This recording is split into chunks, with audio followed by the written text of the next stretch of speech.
अब सवाल उठता है कि विजय रूपाणी की जिंदगी में इतने संयोग कैसे हो गए? 12 का ये संयोग बार बार कैसे आ रहा है? सीट पर आ रहा है, टिकट पर आ रहा है, समय पर आ रहा है, तारीख पर आ रहा है। क्या ये इत्तेफाक है या फिर 1206 का ये वो योग है जो एक संदेश देता है, एक नई कहानी को बनाता है?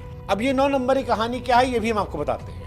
अंक शास्त्र में 9 नंबर को पूर्णता, समापन, आध्यात्मिक जागृति का प्रतीक माना जाता है।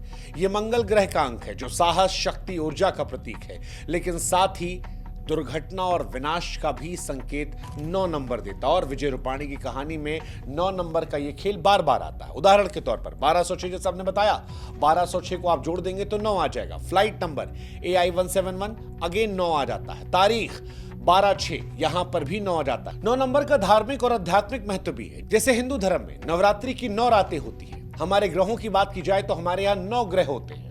यहां तक कि जो हम माला पढ़ते हैं 108, वो भी 8 + 1 9 होता है।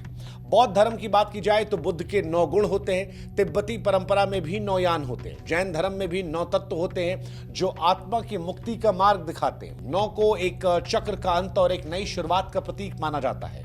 यह स्थिरता, अनंतता का प्रतीक है, क्योंकि 9 का योग हमेशा 9 होता है। 9 अगर आप पहाड़ों में भी जाएंगे, जो टेबल कहते हैं अंग्रेजी में हम, तो 9 की कोई भी टेबल आप उठाकर देख लीजिए, उसको कहीं भी जोड़ दीजिए, चाहे 9, 18, 27 आप जोड़ते चले जाइए, वो हमेशा 9 का 9 ही रिजल्ट आता है। और ये 9 इसीलिए 9 नंबर को अपने आप में खास बनाता है। इसीलिए विजय रूपाणी की कहानी में क्या ये 9 नंबर एक दुखद समापन का असर था? क्या ये नंबर उनकी नियति का हिस्सा था? क्या ये ब्रह्मांड की कोई ऐसी कहानी थी जिसे हम और आप समझ नहीं पाते? क्योंकि 1206 नंबर की कहानी जो है उनके जीवन में बार बार आती है और ये 1206 9 पर चली जाती है।